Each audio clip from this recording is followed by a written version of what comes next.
Hi guys, my name is Candy. Welcome to my YouTube channel.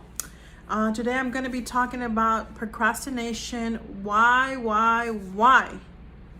So, I don't think that I'm the only one who try to avoid hard, difficult, challenging situations instead of looking for easier, faster, and more efficient. I don't think so. I'm always looking for the shortcuts. I'm realizing through this study that I'm actually doing myself a disservice when I'm avoiding the challenges, because I end up weakening my resolve, my backbone, my character in order to be able to face these life's challenges. So I know that I've seen in my own life that I prefer comfort over discomfort.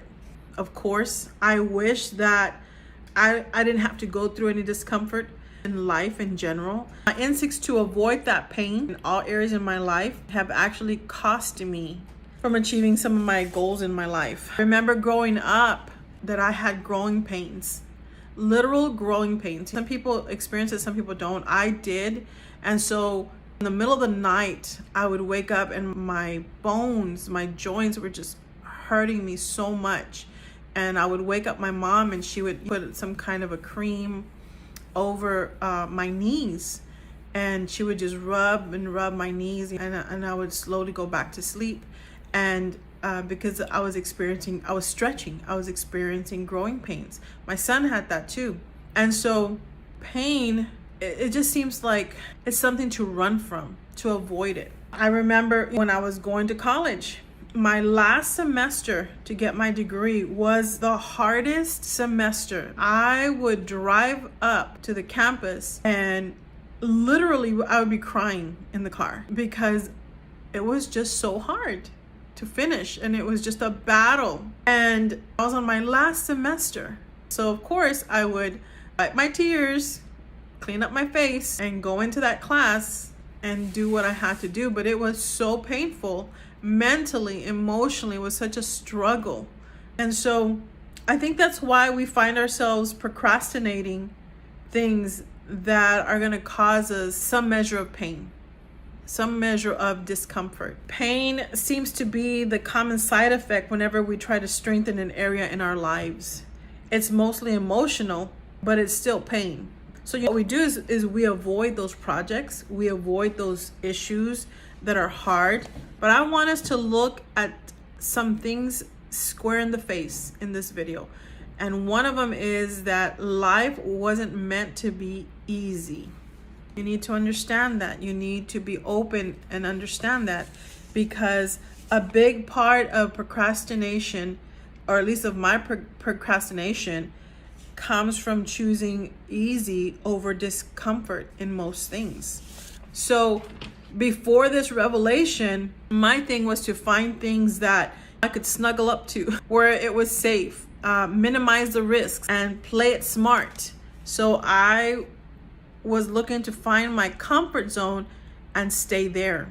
But that's not where Jesus is. And that's not, when he came on earth, he didn't hide where it was safe. He didn't choose his wives carefully to be politically correct. And he didn't go where people expected him to go and hang out with the right people. As a matter of fact, he did everything the opposite. None of it was what we would consider smart or safe or comfortable. And as hard as it is to say this, but the only way, I'm going to quote somebody, it says, the only way to get stronger is to put myself in situations where it hurts. I have to face the weak parts of my life, of my character, and put myself in those places that are going to hurt in order for those areas to strengthen my character, my backbone. It's important to face resistance and then face it again. The second thing that we need to look square in the face is that resistance makes us stronger. When we dig deep into what we're resisting by procrastinating, it's easier, when we start to see it, it's easier to press into that discomfort, because we realize that we're getting stronger. So by avoiding the discomfort, that means the opposite. That means that we get weaker with our purpose, with our commitment, with our backbone. But facing it is actually giving us the opportunity to strengthen it. There's an author that his name is Christopher McDougall, and he actually did some research when he wrote his book. And in his book, in his research, he says that as human beings, we're actually designed to run without shoes. That our foot, that arch in our foot was made to be able to take the weight. How do I say that it's stronger under stress? But over many years, the shoe manufacturers, they're always trying to put a support where that arch is at. And so what happens is, according to that author and the research he did, is what happens is that we're causing our foot and that arch to get deconditioned.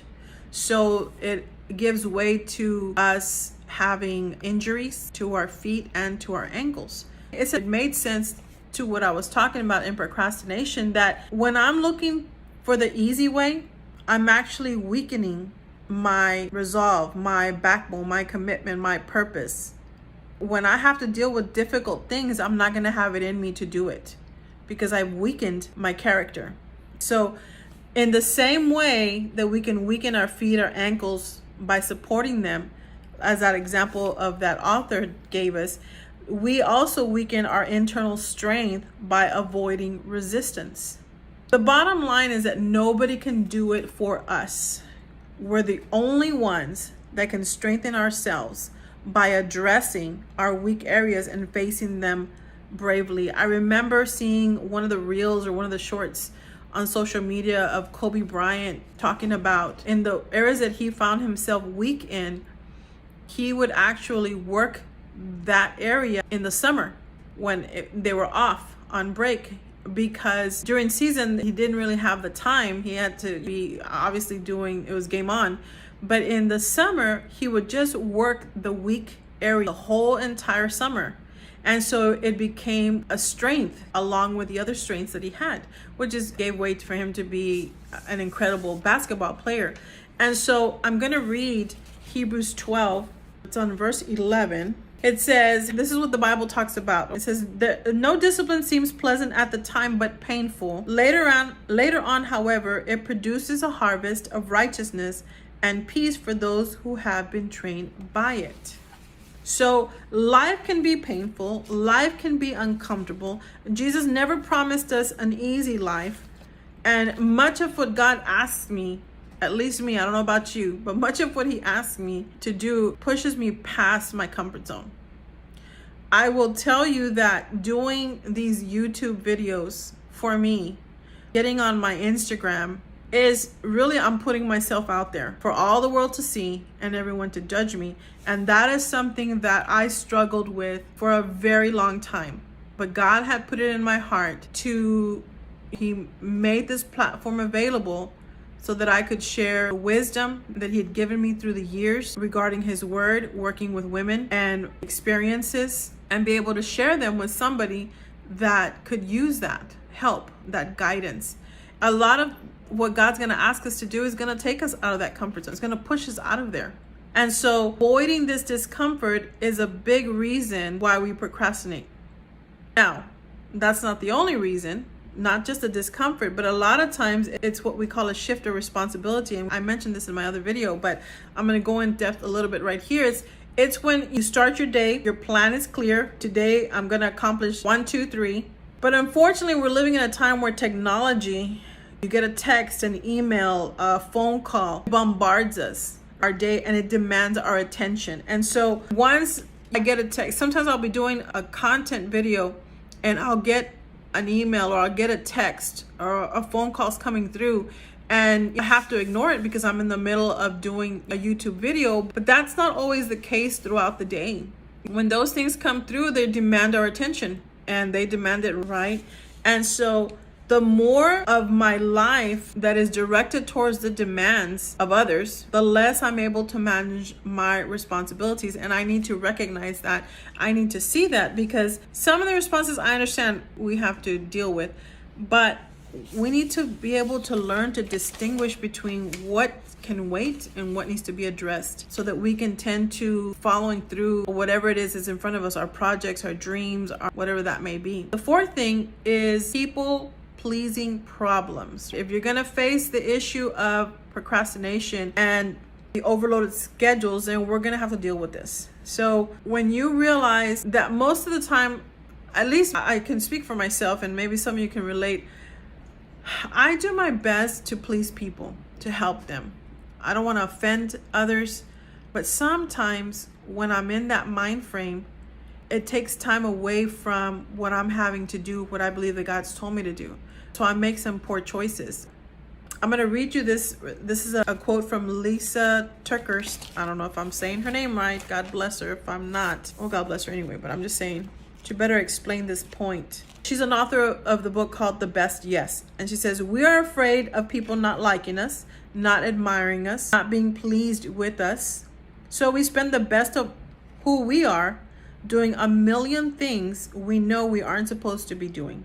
Ouch, right?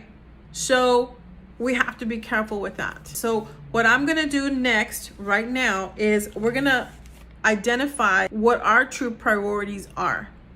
When we identify these priorities that are really the ones we need to focus on, then everything else that comes our way on a daily basis will fall under those. Does that make sense? So let's identify our true priorities. So these are some good questions that I'm going to ask. You can write them down. You can take your time in answering them after watching the video, and just be sure that you pray before you start answering them, and that you open your heart to hear God's voice. And let me tell you that when I went through these questions, I had to take a break. I'll be honest, because the conviction was so overwhelming that God's dealing with me in some areas right now that I had to stop. And I had to, because I know that there's a couple of areas that God is calling me to do, and I'm working on them. But sometimes, even though I'm working on them, just like in procrastination, I know that I can do better. So, number one, what can only I do? Are there things that only I can do? So, for example, only I can nurture my relationship with God. Nobody can do that for me. Nobody can read my Bible for me. Nobody can spend time alone with God for me, attend a local church for me, serve in a certain area. Only I can take care of that. If you're married, only you can meet your husband's needs as a wife. If you've got children, if you're a mom, only you can give them the love and the support that they need from a mother, because you're their mom. So same thing on a personal level. If I want to get healthy, if I want to shed some weight, only I can eat. Nobody can eat healthy for me. I wish that somebody not only eat healthy, I wish someone could go to the gym for me and then I'd see the results on my body, but nobody can do that for me. This is how we're going to identify our top priorities. There are some things, especially in these 4 areas, which is what? With God, with our spouse, with our children, and with you by your personal, that they're no-brainers that should be at the top of your priority list. Number 2, what has God entrusted me with? What do you have that God has given you, that He's entrusted you with? For example, with your monies. How do you spend it? Does it bring God glory? Are you reckless with your finances? With your home? Did God give you a talent, a gift, a job? You may have people that you oversee or people that you work with. So what is it that God has entrusted you with? The third question is, am I a good steward of what I already have? Am I a good manager? Because every time you think of a manager, it has nothing to do with you. You always think you think it's a manager at a store, at a company. We are managers of our own lives. God says we are stewards over our lives. So am I a good one? Am I a good manager with what I already have? And again, this is a very painful assessment of my reality, because how am I doing with what God has already given me? In the area of, again, finances, how am I managing that? Am I giving my 10%, my tithe? Am I tithing? Am I paying my bills, making sure everything is taken care of, the essentials on a monthly basis? Or am I running off and getting a tattoo, paying 200 plus, and I still have to pay the light. That's reckless. Have I neglected my husband if you're married? Have I neglected my children, my son, my daughter? Have I neglected myself? Because I have to give an account of how I treat myself to God. Because He entrusted me with a breath of life in me. How am I spending my time? Have I honored my parents, if you have parents that are still alive? Or do you charge them when they need to wash their clothes at your place? Because I know they didn't charge you when you lived rent-free in that womb. Are we honoring our parents? So God's always watching. Understand this, guys. God is always watching to see how I'm doing with what He's already given me. And so when I manage well, it's a promise in the Bible that God will give me, He'll entrust more to me. But it's the opposite if I'm neglectful. Even what I have, the Bible says, He'll take it away. So the fourth question is, what passion or dream has God put in my heart? Because God has placed dreams in our hearts for a reason. And I think that as you're watching this video, it don't take much to know what that is, because you know what God has deposited in your spirit. Number 5, what does God ask me to do that I haven't done yet? Now, this is where things get a little touchy for a procrastinator.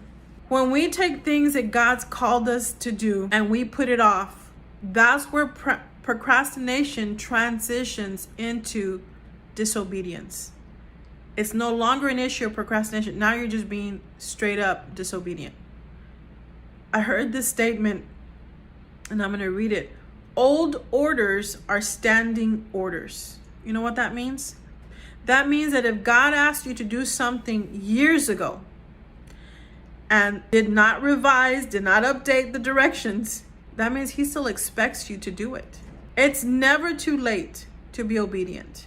And so if you're viewing this video on this topic, it's God lovingly but firmly telling you to follow through what He's put in your heart to do. So I will say that those areas that He has put in my heart to do, some of them were years ago that the timing is now, that I have started to do them. And there's moments of procrastination that'll hit me, and then God will deal with me. But I struggle just like the person next to you. And so I just want to encourage you. So I hope this video helps. This video will tell you that this particular topic was a challenge for me, because God is still working through me. And yes, those projects, those dreams that He's placed in my heart, there's wheels, the wheels are turning, but there are days, there are moments that I slow down for different reasons. And one of them is procrastination. Or I have this thing that I don't want to be uncomfortable. But as I shared with you in this video, when we take the easy road, then when the tough times come, we're not going to have it in us to face them and to overcome them. And so I hope this video helps. And as always, before I say that though, I do have, if you want book a session with me one-on-one, I have a link on there also. Please feel free to check it out. And so as always, do something good for you. And I'll talk to you guys later. Bye.